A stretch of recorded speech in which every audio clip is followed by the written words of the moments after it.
Hi guys, welcome back. आज हम करने वाले हैं काइंड्स ऑफ सेंटेंसेस, मतलब सेंटेंसेस जो इंग्लिश में कितनी तरह के होते हैं, उनके कितने प्रकार होते हैं। ठीक है, तो kinds of sentences. Sentences are of 5 kinds. कई जगह ना टीचर्स जो हैं स्कूल में छोटे बच्चों को करा देते हैं सेंटेंसेस आर ऑफ 4 काइंड्स। मैं बताती हूँ वो क्यों कराते हैं और किस तरह से 2 तरह के सेंटेंसेस को एक में ही डाला जाता है। तो मैं आपको बताती हूँ सेंटेंसेस आर ऑफ 5 काइंड्स। वैसे वो 5 काइंड्स के सेंटेंसेस होते हैं। क्या होता है? फर्स्ट है असर्टिव सेंटेंसेस, डिक्लेरेटिव सेंटेंसेस या फिर स्टेटमेंट से एक है असर्टिव सेंटेंसेस या फिर डिक्लेरेटिव सेंटेंसेस या फिर स्टेटमेंट्स। सेकंड है इंटेरोगेटिव सेंटेंसेस या फिर क्वेश्चंस। थर्ड है इंपेरेटिव सेंटेंसेस। फोर्थ है एक्सक्लेमेटरी सेंटेंसेस एंड फिफ्थ है ऑप्टेटिव सेंटेंसेस। तो मैं इन सबको आपको एग्जांपल्स भी दूंगी इन सबके, सो दैट आपको क्लियर हो जाए कि ये सेंटेंसेस क्या होते हैं। फर्स्ट है assertive sentences. Assertive sentences, sentences which say or state something are called assertive sentences. ऐसे सेंटेंसेस जो कुछ कहते हैं या कुछ बताते हैं, सिंपल स्टेटमेंट जिनकी होती है, उनको बोलते हैं assertive statements, assertive sentences. Examples, she goes to school by bus. वो जो स्कूल है वो बस से जाती है। ये एक स्टेटमेंट है ना, एक डिक्लेरेशन है, एक चीज बता रहे हैं कि वो स्कूल जो है बस से जाती है। He will go to market today. आज वो मार्केट जाएगा। ठीक है। Third, the earth revolves around the sun. कि जो धरती है वो सन के अराउंड घूमती है। The girls danced very well. Girls ने बहुत अच्छा डांस किया। तो चाहे सेंटेंस पास्ट टेंस में है, चाहे कोई यूनिवर्सल फैक्ट है, चाहे कोई पास्ट फ्यूचर टेंस की बात हो रही है, चाहे कोई सिंपल प्रेजेंट टेंस की बात हो रही है, ये सारी क्या है? स्टेटमेंट्स हैं। मतलब एक तरह से कुछ डिक्लेयर करे, स्टेटमेंट्स हैं, बता रहे हैं सिंपल तरीके से, तो उनको हम बोलते हैं असर्टिव सेंटेंसेस। ठीक है, आगे चलते हैं। नेक्स्ट है इंटेरोगेटिव सेंटेंसेस। इंटेरोगेटिव सेंटेंसेस क्या होते हैं? Sentences which ask questions are called interrogative sentences. मतलब ऐसे सेंटेंसेस जिनमें क्वेश्चन पूछे जाते हैं, जैसे कि वेयर आर यू गोइंग? तुम कहाँ जा रही हो? आप कहाँ जा रहे हैं? Have you done your work? क्या तुमने अपना काम कर लिया है? Did you go there? क्या तुम वहाँ गए थे? Are you feeling hungry? क्या तुम्हें भूख लगी है? ठीक है, तो ये सब क्या है? क्वेश्चंस हैं। ठीक है, तो इन सब को हम बोलते हैं इंटेरोगेटिव सेंटेंसेस। ठीक है, जो क्वेश्चंस होते हैं वो सारे क्वेश्चंस जो है वो इंटेरोगेटिव सेंटेंसेस के अंडर आते हैं। और एक सबसे बड़ी बात जो आपको ध्यान में रखनी है कि इन सब के पीछे लगता है क्वेश्चन मार्क। तो जहां पर क्वेश्चन मार्क लगाओ वहां पर समझ जाओ कि वो इंटेरोगेटिव सेंटेंस ही है। ठीक है, अगला चलते हैं। थर्ड जो है वो क्या है? Imperative sentences. क्या है इसका नाम? Imperative sentences. तो ये इंपेरेटिव सेंटेंसेस जो है किस तरह से होते हैं देखिए।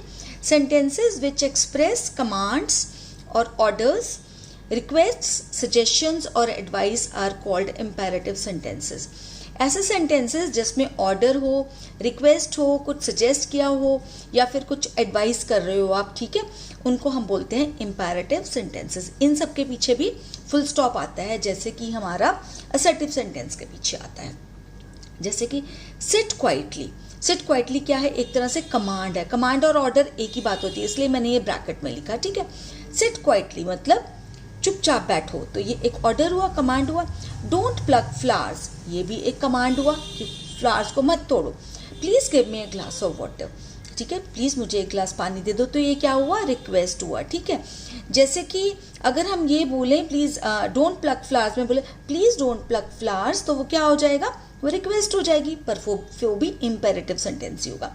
Do you do your work in time, तो ये क्या? एक तरह से सजेशन है, एडवाइस है। ठीक है, कुछ सजेस्ट कर रहे हो आप, किसको एडवाइस करो। Always obey the traffic rules, traffic rules की हमेशा पालना करो, तो ये भी एक तरह से सजेशंस है, सजेशन है, एडवाइस है। ठीक है, तो ये भी हुआ इंपेरेटिव सेंटेंस। आई होप आपको समझ में आ गया होगा। कल मैं क्या करूंगी? कल मैं आपको ये सारे सेंटेंसेस की ना एक वर्कशीट कराऊंगी। जैसे कि मैं आपको प्रैक्टिस वर्कशीट देती रहती हूँ, कराती रहती हूँ, जिससे कि आपकी प्रैक्टिस हो जाती है, आपको आइडिया हो जाता है कि आपको समझ में आई चीज़ या नहीं आई। ठीक है, बहुत सारे सेंटेंसेस में आपको वहाँ पर होंगे और वहाँ पर मैं आपको बताऊंगी कि क्या कौन कौन सा ये सेंटेंस है, क्योंकि एग्जाम में इस तरह के क्वेश्चंस आते रहते हैं कि identify the kind of sentence, कि बताइए नीचे ये कौन सा सेंटेंस है। तो मैं आपको करा दूंगी कल प्रैक्टिस, और फिर उसके बाद मैं दे दूंगी आपको उससे नेक्स्ट वाली जो आपकी वर्कशीट होगी, नेक्स्ट वाली जो वीडियो होगी वो होगा आपका टेस्ट, इसी के ऊपर ही टेस्ट, ठीक है। तो जिस तरह से पहले आपने मुझे व्हाट्सएप पर करके टेस्ट भेजा है सब्जेक्ट एंड प्रेडिकेट का, और बहुत सारे मैथ्स और इंग्लिश और हिंदी के टेस्ट पहले करके व्हाट्सएप करें हैं, वैसे ही इसका टेस्ट भी आप व्हाट्सएप कर देना, और मैं आप सबका टेस्ट चेक करके आपको मार्क्स दे दूंगी, बता दूंगी कि उसमें आपकी क्या गलती है, ठीक है। वैसे तो कोई गलती होगी नहीं, मेरे को पक्का विश्वास है। चलिए नेक्स्ट पे चलते हैं, एक्सक्लेमेटरी सेंटेंसेस। तो एक्सक्लेमेटरी सेंटेंसेस कौन से होते हैं? Sentences which express some strong और sudden feelings of surprise, grief, joy और fear are called exclamatory sentences.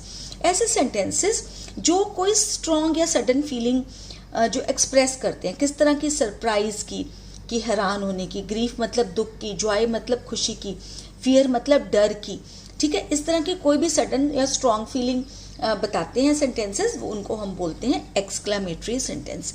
सबसे ज़्यादा इंपॉर्टेंट बात है कि एक्सक्लेमेटरी सेंटेंसेस के पीछे एक्सक्लेमेशन साइन होता है, तो इसको बोलते हैं एक्सक्लेमेशन साइन, ठीक है। जैसे कि how pleasant the weather is, ठीक है, तो क्या कितना प्यारा मौसम है, तो क्या एक जॉय की, खुशी की फीलिंग है ये।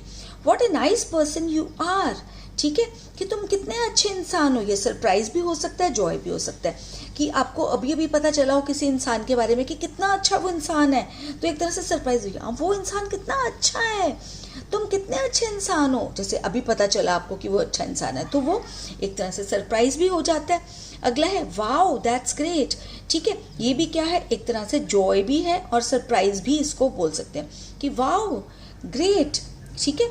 तो इसमें क्या है, जैसे वाओ मैंने लगा दिया ना, तो वाओ भी एक एक्सक्लेमेटरी वर्ड है, तो इस यहाँ पर भी लगेगा और पीछे भी। लेकिन कई बार क्या होता है कि अगर आप इसकी बजाय सिर्फ फुल स्टॉप भी लगा दोगे ना, तब भी ठीक है, तब भी कोई ऐसी बात नहीं है। Next, alas we have lost the match, ये दुख की फीलिंग के लिए, जब दुख का कुछ हमने जितलाना होता है तो लिखते हैं अलास, ठीक है, alas we have lost the match, ठीक है। तो कि बहुत दुख की बात है कि हमने मैच जो है हम हार गए हैं, ठीक है। तो सेम हियर, यहाँ पर फुल स्टॉप भी लग जाएगा तब भी ठीक है, एक्सक्लेमेशन साइन की बजाय, क्योंकि यहाँ है, यहाँ पर लगा दिया तो ये बता रहा है कि ये एक एक्सक्लेमेटरी सेंटेंस है। हेल्प आई एम ड्राउनिंग, तो ये क्या, फियर का, डर का, जैसे मैंने आपको बताया था। हेल्प, कि मेरी हेल्प करो, मैं डूब रहा हूँ, ठीक है, तो ये भी एक्सक्लेमेटरी सेंटेंस है। सडन फीलिंग हुई ना एकदम से, जैसे डूबने लगा तो एकदम से help help I am drowning, तो ये क्या हुई, एक सडन फीलिंग, स्ट्रॉन्ग फीलिंग, ठीक है। आई होप आपको समझ में आ गया होगा। नेक्स्ट है ऑप्टेटिव सेंटेंसेस। ऑप्टेटिव सेंटेंसेस कौन से होते हैं? सेंटेंसेस विच एक्सप्रेस विशेस, कुछ विश एक्सप्रेस जो करते हैं उनको बोलते हैं ऑप्टेटिव सेंटेंसेस। कई टीचर्स जो है ना छोटे बच्चों को क्या करते हैं, ये जो ऑप्टेटिव सेंटेंसेस है इनको भी एक्सक्लेमेटरी सेंटेंसेस में ही डाल देते हैं, बट वैसे ये ऑप्टेटिव सेंटेंसेस होते हैं। पर जिस तरह से आपके टीचर आपको बोलेंगे आप कर लेना, पर मैं आपको बताना ज़रूर चाहूँगी कि ऑप्टेटिव सेंटेंसेस होते हैं। जैसे कि मे गॉड ब्लेस यू, कि मैं गॉड से प्रे करती हूँ कि वो तुम्हें ब्लेस करे, ठीक है, may God bless you. May you live long, कि मैं जो है विश करती हूँ कि तुम बहुत लंबा जियो, तो ये भी एक तरह से क्या है, विश है। तो जहाँ पर विश होती है ना, जहाँ पर हम विश को एक्सप्रेस करते हैं उसको बोलते हैं ऑप्टेटिव सेंटेंसेस, और इनके भी एंड में क्या होता है, एक्सक्लेमेशन मार्क। तो इसीलिए कई लोग ना इसको एक्सक्लेमेटरी सेंटेंस में ही डाल देते हैं, बट मेरे को तो बताना ज़रूरी था कि आपको ऐसे, मैं ऐसे कर देती तो वो मेरी तरफ से गलत हो जाता, तो इसलिए मैंने सोचा कि आपको सारे 5 तरह के सेंटेंसेस जो है मैं बताऊं। आई होप आपको वीडियो पसंद आया होगा। अब रेडी रहना कल प्रैक्टिस वर्कशीट करने के लिए, और फिर उसके बाद अगले दिन टेस्ट। अच्छा लगा वीडियो, लाइक के बटन को प्रेस कर देना, शेयर कर लेना अपने फ्रेंड्स के साथ या उन लोगों के साथ जो लगता है इससे बेनिफिटेड हो पाएंगे, क्योंकि विद्या ना बांटने से बढ़ती है। और अगर आपने मेरे चैनल को अभी तक सब्सक्राइब नहीं किया है वो भी कर लेना, क्योंकि इसी तरह की वीडियोस मैं लेके आती रहती हूँ, ताकि आपकी नॉलेज बढ़ती रहे और इंटेलिजेंट बनते चले जाएं। तो चलिए करते हैं अब गुड बाय, जल्दी ही मिलूंगी एक नई वीडियो के साथ। तब तक के लिए टेक केयर ऑफ़ योरसेल्व्स।